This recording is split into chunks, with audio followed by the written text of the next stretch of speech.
Assalamualaikum warahmatullahi wabarakatuh. Saya Anissa Wardatul Jannah, NIM 1930105004, jurusan Tadris Matematika kelas 4A. Nah, di sini saya akan menjelaskan uh, uji regresi linear sederhana menggunakan aplikasi SPSS. Nah, tujuan uji regresi linear sederhana yaitu untuk menguji bagaimana pengaruh suatu variabel bebas terhadap variabel terikatnya. Kemudian syarat untuk menguji regresi linear sederhana itu ada dua syarat. Yang pertama valid dan reliable, kemudian normal dan linear. Dan dasar dalam pengambilan keputusan dalam uji regresi linear sederhana ada dua cara. Yang pertama itu membandingkan nilai signifikan dan nilai probabilitasnya. Jika nilai signifikannya kecil dari 0,05, maka variabel X akan berpengaruh terhadap variabel Y. Dan jika nilai signifikannya besar dari 0,05, maka variabel X tidak akan berpengaruh terhadap variabel Y. Yang kedua itu dengan cara memperhatikan nilai T hitung dengan nilai T tabelnya. Jika nilai T hitung besar dari nilai T tabel, maka variabel X berpengaruh terhadap variabel Y. Dan jika nilai T hitung kecil dari T tabel, maka variabel X tidak akan berpengaruh terhadap variabel Y. Nah, langsung saja kita buat bagaimana cara memasukkan data-datanya. Nah, di sini teman-teman buka dulu aplikasi SPSS-nya, kemudian ambil variabel view. Nah, di name-nya teman-teman masukkan contohnya itu X, Y, kemudian PR, PQ, itu untuk langkah pertamanya yaitu menentukan variabel bebas dan variabel terikatnya. Nah, di sini data pertama itu saya masukkan P, kemudian di baris keduanya itu R. Nah, di labelnya kita beri nama trust, kemudian di R-nya itu kita beri nama partisipan. Nah, untuk desimalnya kita jadikan saja 0. Nah, kemudian teman-teman kembali ke data view. Nah, di sini kan telah tampilkan ini kolom yang untuk P dan ini kolom yang untuk R. Nah, selanjutnya teman-teman kopikan data yang telah dibuat di Microsoft Excel-nya. Nah, di sini trust sebagai X dan partisipan sebagai Y. Nah, tadi kita ambil trust sebagai P dan partisipan sebagai R. Nah, kemudian kita masukkan data yang telah dibuat sebanyak 53 data. Kemudian copy dan dipastikan di kolom P dan R. Nah, seperti ini. Kemudian teman-teman ambil analyze yang ada di atas, kemudian ambil regression dan ambil linear. Nah, di text box-nya trust ini dimasukkan ke independen. Nah, independen ini merupakan variabel bebasnya. Kemudian partisipan atau kita lambangkan dengan R tadi dimasukkan ke kolom dependen, yaitu variabel terikat. Nah, setelah ini klik OK. Nah, selanjutnya muncul kolom output datanya seperti ini.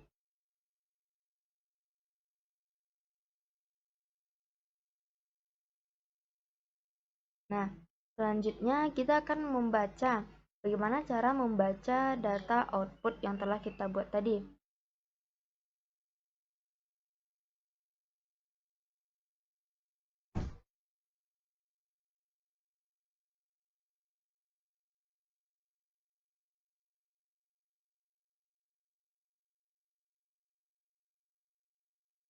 Nah, selanjutnya dari regression ini kita muncul kolom pertamanya itu variabel entered atau removed.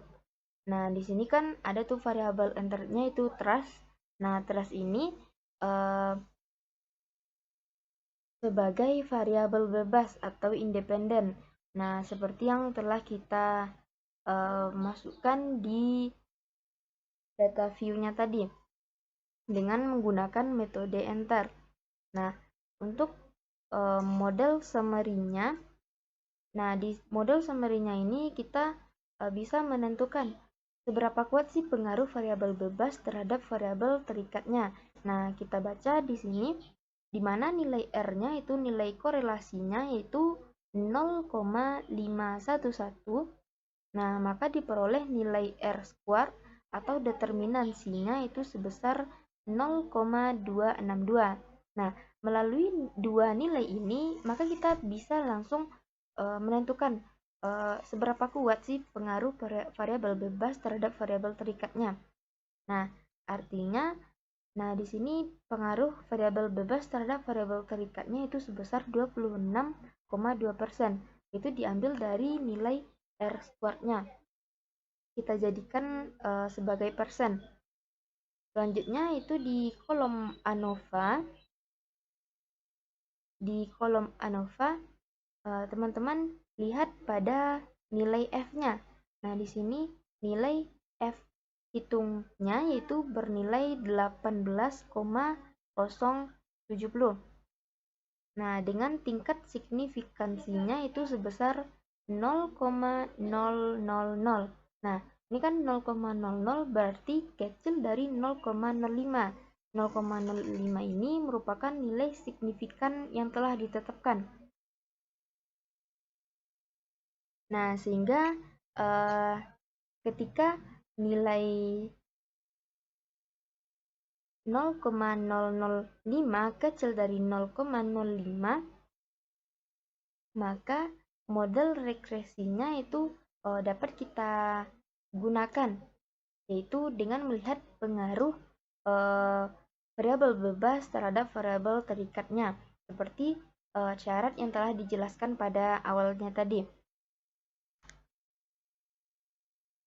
Selanjutnya itu bagaimana cara membaca output dari data koefisiennya.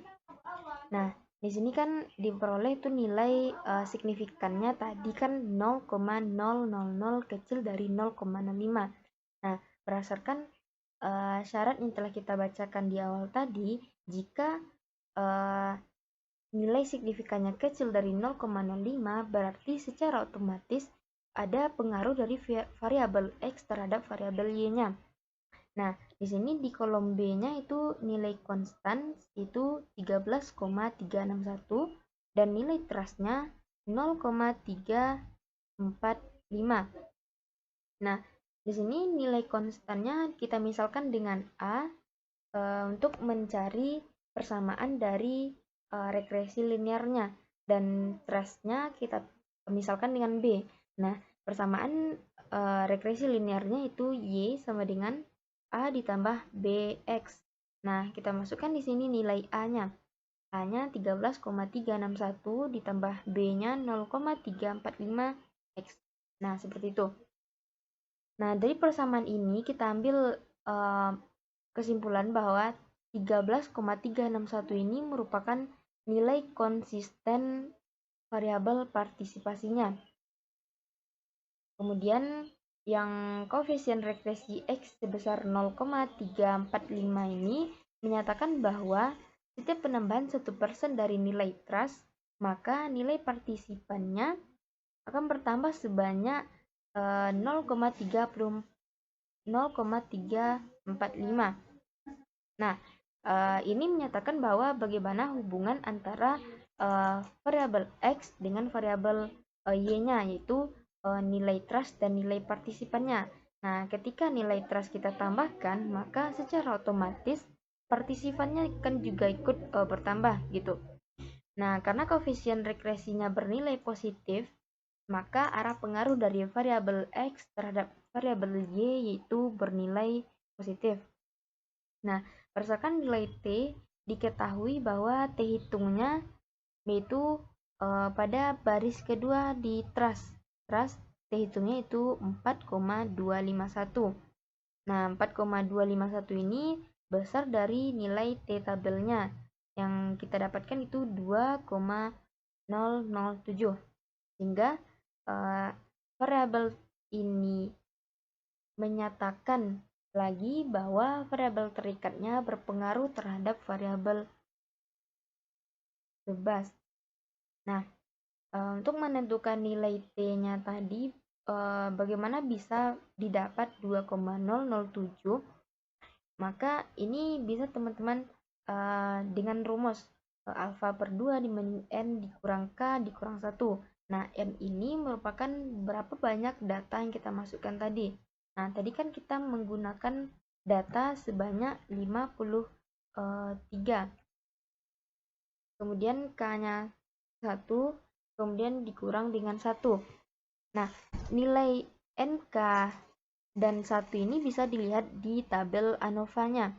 Nah, di sini DF-nya ada regression 1, kemudian residu 51, dan totalnya ada 52. Nah, kemudian kita ambil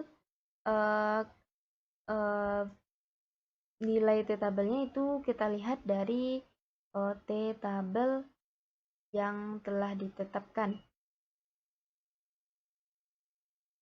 Nah, ini T tabel yang telah saya screenshot. Nah, di sini kan tadi kan nilai signifikannya 0,05 dibagi 2 berarti kan 0,025. Nah, di sini nilai N dikurang K dikurang 1 berarti ada 51. Maka kita cari dari kolomnya dari 0,025 mengikuti panah ini sampai ke 51. Nah, di sini akan didapat nilainya 2,00758. Nah, kita ambil 2,007.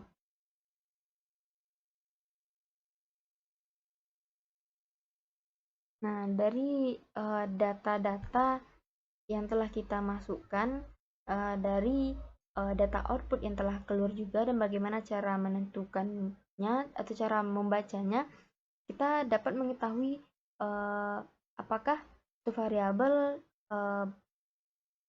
bebas dapat mempengaruhi suatu variabel terikat. Nah, seperti itu.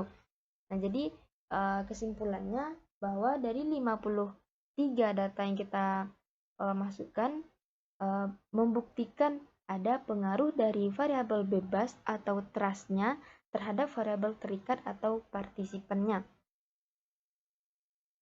Demikian penjelasan singkat dari saya. Terima kasih. Assalamualaikum warahmatullahi wabarakatuh.